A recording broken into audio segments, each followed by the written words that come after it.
This video is on the reassembly of the adjustable workstation. Hi Rick, I'm Jane. Seems like we're old friends. We've had a lot of communication over the last few weeks. I wanted to say thank you to you and Armatech for the business that you gave us and allowing us to help get these workstations packed up for you and shipped off. It was our pleasure, and also wanted you to know that there are 3 bottles of California wine on that truck for you. So I hope those get to you without any problem. And again, thank you for your business and good luck to you. The adjustable workstation surfaces will be shipped to you in this manner. They're stacked on and they're going to be on these pallets here, so this is what they'll come looking like. Keyboard trays and CPU holders will be in these type boxes, which will be on top of these pallets here. This box right here contains various containers that hold all the hardware that is necessary to put the adjustable workstation together. Here are all the adjustable workstation leg assemblies.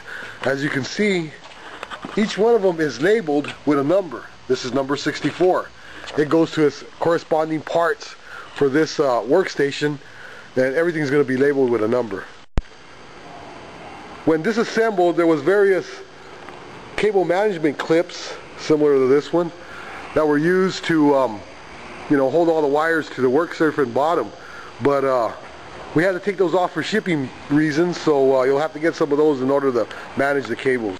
So we'll be assembling in this video number 35 workstation, and as you can see here, the corresponding legs for that one are also labeled.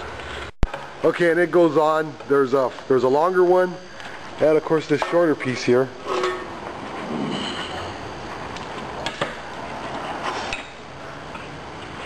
The first step is to go ahead and put in the 2 mod the leg screws that hold the 2 leg assemblies together. There's 2 of them. One goes on top, and of course the other one goes right below, just like that. Now these are just Allen head screws, and this is a bin that has the screws, and it's labeled mod to leg crossbar screws, while this one actually has control screws in it also. Now each one of these motor assemblies has 4 screws on it, 2 on this side, and of course there's 2 more on the other side. Now we have 3 motors on each of these adjustable workstations. There's one there, and here's the 3rd one. Also on the end, there's this bracket here that has 1, 2, 3 wood screws. And on the other end, of course, there's this other one. And then once you install the leg screws, which are wood screws, and the bin for that is actually labeled leg to top screws. And of course, all of these use the same type of screw here.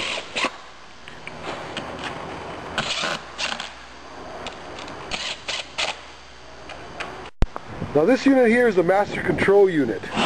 It's labeled number 35, which corresponds to that workstation we're putting together. All the connectors are labeled with numbers, and on the other side here you can see that there's a place to plug in the power cord, and this Cat 5 connector right here is for the push button control unit. And that's it right there. This master control unit sits here on the bottom of the work surface. Now of course all the work surfaces already have existing holes, from when we disassemble them, so everything should just line up. It also uses 4 screws, 1 in each corner, as you can see here, and it uses the same type of screws that are used to secure the leg assemblies to the work surface. This unit right here is a push button control unit. It's labeled number 35, just like the other parts, and which is the correct one for this workstation. It is installed by these screws, these wood screws that are in the containers. They're also in this bin labeled control screws, but since they're inside with the other screws, they're in a bag separately, so we'll be able to find those. And this is the correct position for that push button control unit. This push button control unit is secured by 2 screws. Now the cable that comes from the master control unit is a RJ45 connector, which plugs in right next to the power cord on the master control unit. Each one of these cable assemblies ends is labeled with a number, so the corresponding connector for this cable end goes into the corresponding number connector on the master control unit in this case. So number 1 plugs into number 1 end. Number 2 end goes to this motor here, which is also labeled number 2. And cable end number 3 goes into the master control unit in the number 3 position. And the opposite end of that connector goes into this motor here, which is labeled number 4, which is the right place for that one. Finally, this last cable assembly, labeled number 5, goes into this corresponding number 5 connection on the master control unit. And the opposite end, which is labeled number 6, goes into this number 6 motor. And that completes all the wiring. This box contains the keyboard tray assemblies, and this is what one looks like. Now these are not labeled with numbers because they're all pretty much the same, so it doesn't have to match as far as the number for the keyboard tray assembly. This bin right here is labeled keyboard CPU holder screws. These are the screws that we're going to use to secure that keyboard tray. Now this is the position that the keyboard tray is installed, right in the center of the workstation surface, where the user can have access to the keyboard. And the keyboard tray is secured by 6 screws. These boxes right here contain the CPU holder for securing your computer tower to the bottom of the workstation. Like the keyboard tray, these CPU holders are not labeled with a number because they're all pretty much the same, and they're pretty much interchangeable.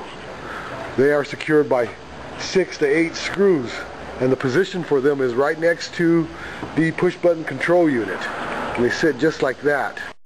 Now here you have an adjustable workstation completely reassembled.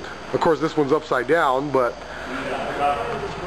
there's how the keyboard tray goes in, and the 3 motors for adjusting the work surface. Of course the control unit, the master control unit sits there, push button controller here, and the CPU holder. Here we have an adjustable workstation completely reassembled. As you can see, the master control unit sits right there, and right over here on the other side is the push button controls.